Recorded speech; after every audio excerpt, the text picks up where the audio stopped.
so good. Oh my God, it feels so good. Feels so good. Oh my God, it feels so good. Feels so good when you treat me like no other. No other. Feels so good when you call me your lover. Your lover. Feels so good.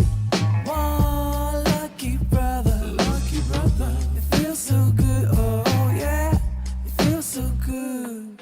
Hi everybody and welcome back to the Nommer Live YouTube channel. Welcome to the first official video from the intro I'm back video. And today we're going to be reviewing a film that I actually watched in 2018 when it came out in cinemas called Nommer 37, which translates to number 37. Aha, yes. So this film is directed by Nosipho Dumisa, and like I said, I watched this film when it came out in 2018 and I wanted to review it, but I don't know what happened, to be quite honest, because I was pretty impressed. It was around the time I reviewed and uploaded the review for Mayfair actually. And it was one of the best films I watched of the year. I'm just going to quickly touch on, if you've ever even seen, if you follow me on Twitter, you know how much I'm a fan of Nosipho Dumisa, purely just based off of this film.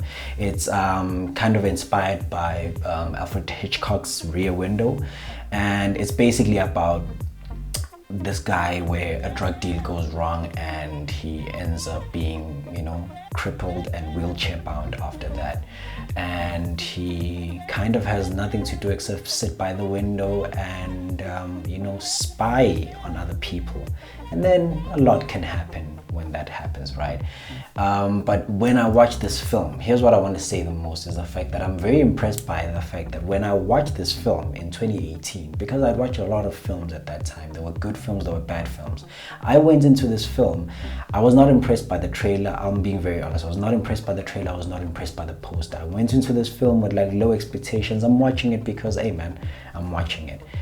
I was mind blown when I was watching it. I was like, and I've preached about this film ever since I watched it on that day, right?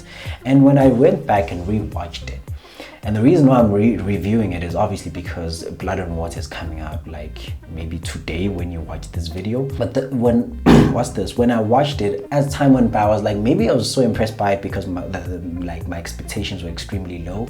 But then I rewatched it and I'm so impressed by how this film, like even 2 years later, still holds up. It's still like, wow, this is a stellar film. Like, this is an amazing movie. And that's another thing that like I actually want to talk about, is the fact that from the get-go, this movie like keeps you there, keeps you on your toes, it keeps you entertained. It doesn't give you an opportunity to get bored, for your mind to veer off. It doesn't let its foot off the pedal. It's constant thrill and suspense and just character development. And the acting is stunning, the acting is amazing, and the directing is also amazing. Like when it comes specifically to the acting, just even when words are not being said, just pure reactions from the actors, emoting. You're like, I found myself like, I want to direct like that, like I want to be able to bring that out of my actors, which is a very impressive thing to say or do or achieve as your first film, because this was like her directorial debut. As far as I know, this was like the first and so far her only film. And I was like, man, this is like some really impressive stuff. Like, there's no amateurish feel to it.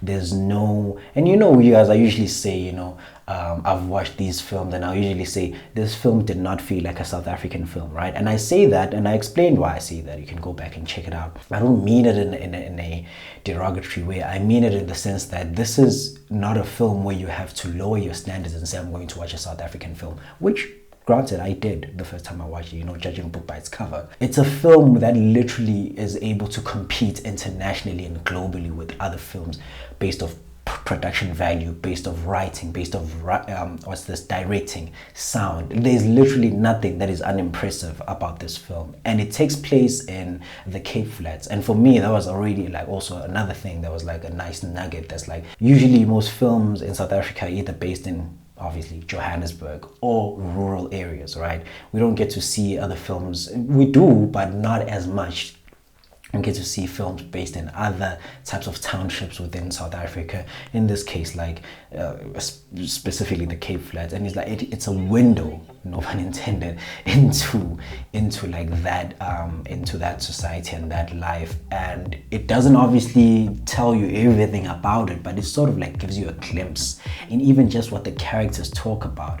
And you know, I remember the villain literally says, "This is the Cape Flats." He's being questioned about shooting. It's like, this is the Cape Flats. What do you mean? Why are you asking me about shootings? This is like this is a daily thing.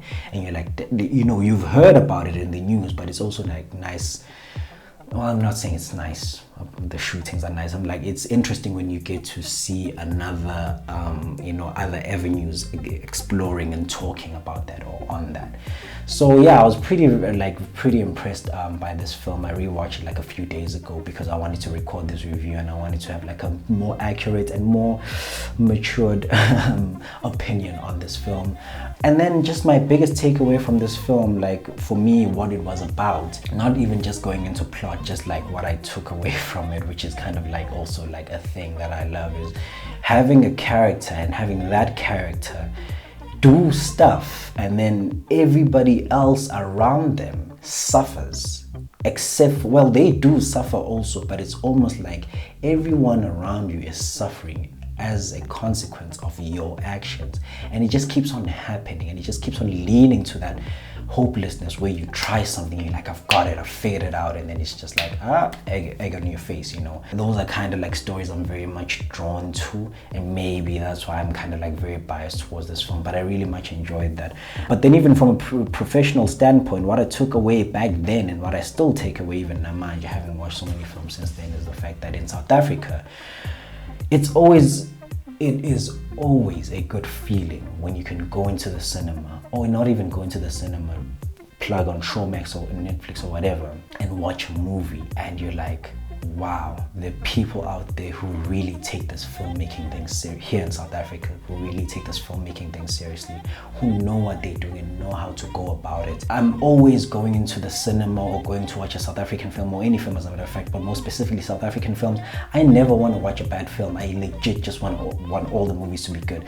Number one, because you're wasting my time if I have to watch a bad film. I don't have time for that. I don't want to hate your movie. I really want to love your movie because it's my time. I'm spending my time and my money watching your movie. But above that, I'm also a filmmaker, you know. So I really want that glimmer of hope that, like, oh man, people are getting it right, you know, people are actually doing dope stuff, and I can look up to someone and be inspired by someone, and maybe even, you know, take some stuff and see what I can add to my bag and approach it in a specific way. So it's always great when you can see that. This film is totally in Afrikaans, by the way, but you don't, you know, like even just how that happens, the fact that you can be like, okay, I can make that creative decision. She could have made it in English, but she didn't, you know, make that creative decision to make it in Afrikaans and stick to that and still make it, you know, I don't want to say make it work because there are many Afrikaner films in South Africa, but also like not alienate a certain demographic. Like you cannot know a single word of Afrikaans, and obviously there's subtitles, but you always captivated when you watch this film. There's not like there's that barrier of subtitle that most people complain about, and to just make that and have it work is sort of like a thing that I'm also learning. It's okay, that means I can also take risk, and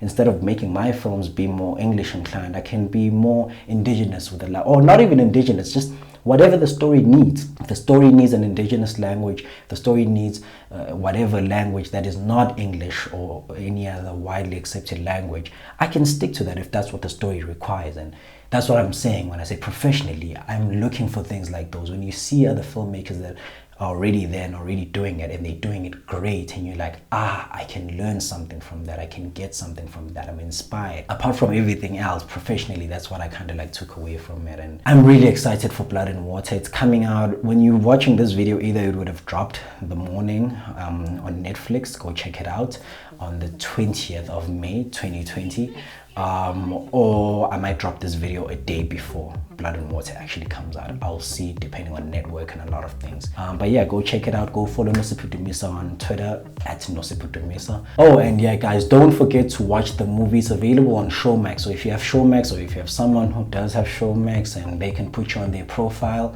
no illegal downloading, they can put you on their profile. Just search Nommer 37, or you can even search literally by the director's name, Nosipho Dumisa. The movie's gonna pop up there. You can search, I don't know, actually I didn't try searching number 37, I forgot, but yeah, search the title or the director and you'll find the movie on Showmax, and you can watch it yourself before or after you watch Blood and Water.